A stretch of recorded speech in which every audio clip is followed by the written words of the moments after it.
பூனாலேருந்து வந்துருக்கீங்களா sir? இப்போ தீட்சை பெறுவதற்காக பூனாலேருந்து வந்துருக்கு சார், கொஞ்சம் கை தட்டுங்க. பூனையிலேருந்து இந்த தீட்சைக்காக வந்திருக்காரு, வாழ்த்துக்கள் சார்.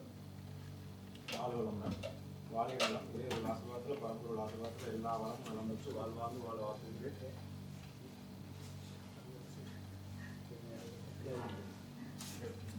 குழுங்குடன் சார் வளர்த்து வாழ்க்கை வாழ வாழ்த்துருக்கு.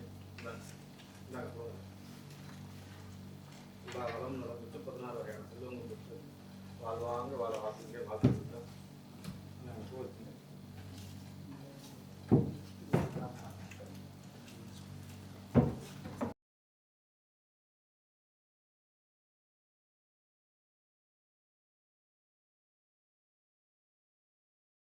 என் பேர் விஷால் என்பது.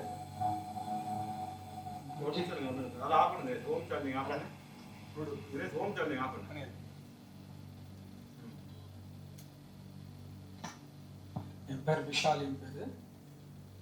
புண்ணிலிருந்து வந்திருக்கிறேன். இங்கே வர்றதுக்கு முன்னாடி தினேஷ் மாஸ்டர் சொன்னார்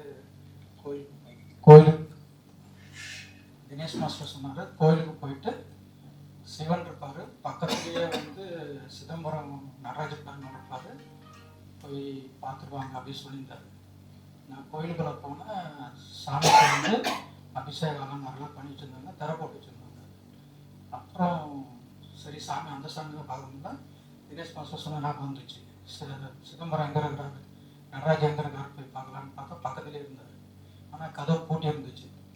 நான் அந்த அரளி பூவும் ரோஜா பூவும் வாங்கிட்டு போயிருந்தேன். அந்த பார்த்தா கதவு பூட்டி இருக்குன்னு சொல்லிட்டு சாமி போட முடியல, என்ன பண்ணுறதுன்னு சொல்லிட்டு அப்படியே அந்த இதில் மாட்டிட்டு பூக்கில் மாட்டிட்டு நானே வந்து கற்பனையாக வந்து இமேஜினரியாக வந்து சாமிக்கு மேலே போகாமல் நினச்சி பண்ணிவிட்டு சாமிகிட்ட வேண்டிட்டு மெயின் சாமிகிட்ட வந்தாச்சு, சிவன்கிட்ட வந்தாச்சு. அப்போ கூட நினைக்கிறேன் அந்த மாலை சும்மா தானே இருக்குது, நம்ம கூட எடுத்து இந்த சாமி கொடுத்துடலாம் அப்படின்னு நான் நினச்சேன். நான் அப்புறம் திடீர்னு ஒரு ஐயர் வந்து கிடுக்குன்னு உடைய தான் அந்த சிதம்பரம் நடராஜ பெருமான் வந்து ஏதோ கூட்டு திறக்கிறாருன்னு தெரியல, டக்குன்னு உடையது மணி அடிச்சுட்டு திருப்பி போயிட்டாரு. என்னடா இது எடுக்க போகலான்னு நினச்சா அவர் ஐயர் வந்துட்டாருன்னு சொல்லிட்டு அப்புறம் சாமி கும்பிட்டே இருக்கிறோம். திடீர்னு இன்னொரு அதே ஐயர் தான் வந்து கதவை திறந்து நான் அந்த சாமிக்கு வச்சிருந்தேன்ல அந்த டோரில் அந்த மாலையை எடுத்துகிட்டு போய் சிவனுக்கு பாதத்து அடியில் போட்டிருக்கிறாரு. அப்போ நான் சாமி தரிசனம் பண்ணிட்டு வந்து பார்த்தா பூ வந்து அவர் காலில் இருக்கு. என்னடா இங்கே நம்ம பேசுறதெல்லாம் சாமி கேட்கறது போல அப்படின்னு நினச்சிட்டு அப்புறம் பயந்துட்டேன். ஒரு எல்லாம் நம்ம குருஜி பண்ணுற வேலை தான் கூட இது, எல்லாம் ஃபுல்லாக சரண்டர் ஆகிட்டா நம்ம நினைக்காது கூட நடக்கும். நம்ம சும்மா கற்பனையில் தான் பேசி சாமிக்காக கத்துல போகிறப்ப சாமிகிட்ட வைக்கிறோம்னு நான் நினச்சிட்டு வந்துட்டேன். நான் அந்த பூவை எடுத்து சாமிக்கு மெயின் சாமிக்கு வைக்கணும்னு நினைக்கிறேன். ஒரு ஐயர் வந்து டக்குன்னு அந்த கதவை திறக்குது. அப்புறம் அந்த பூவை இல்லை எடுத்து வச்சிடலான்ட்டு ஒரு ஸ்டெப் எடுத்துக்கிற கதவை திறந்து எடுத்து அந்த மாலையை அந்த நடராஜ பெருமானுக்கு போட்டார். ஸோ சாமி நம்ம சொல்கிறதெல்லாம் கேட்டுட்டு தான் இருக்கிறாரு. அப்புறம் இங்கே வந்தால் நான் ஒன்றுமே செய்யலை, எதுவுமே பண்ணல. சரி குருஜிட்ட வந்து ஜஸ்ட்டு அந்த மயில் இறக்க தான் வந்து மேலே வச்சார். எனக்கு என்ன ஆச்சுன்னே தெரில. அப்படியே இந்த பின்னாடி இந்த குண்டலி சக்தின்னு சொல்லுவாங்க, அப்படியே சொல்லணும் ஏறி கிரவுண்ட் சக்கரம் ஆக்டிவேட் பண்ணுறேன்னு சொல்கிறாரு. அந்த கிரவுண்ட் சக்கரம் ஆக்டிவேட் பண்ணுறேன்னு சொல்லும் போது டப்புன்னு இங்கே வந்து இங்கே பின்னாடி இருந்து ஏறி டப்புன்னு இங்கே வந்து நின்றுச்சு. எனக்கு என்ன பண்ணுறதுன்னு தெரியல. சாதாரணமாக தான் இப்படி நடுங்க ஆரம்பிச்சது. அப்புறம் கொஞ்ச நேரத்துலேயே பீக்கில் போயிடுச்சு. அப்படியே என்னால் கண்ட்ரோலே பண்ண முடியல. என்னால் இன்னும் கூட அந்த நடுக்கம் அப்படியே இருக்கு எனக்கு.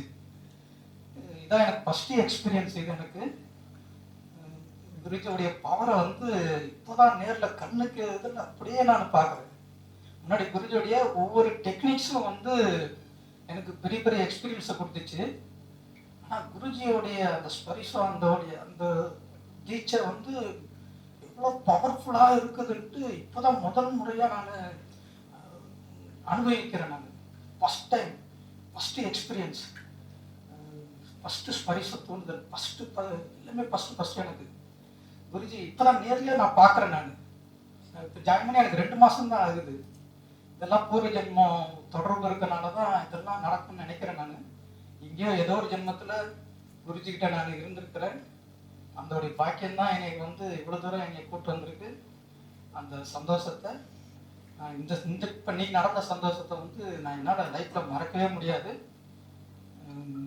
உங்களுக்கும் இது மாதிரி சந்தோஷம் கிடைக்கணும்ன்ட்டு அந்த சாமிகிட்ட வேண்டிக்கிறேன், குருஜிக்கிட்ட ஓகே வேண்டிக்கிறேன். சார்.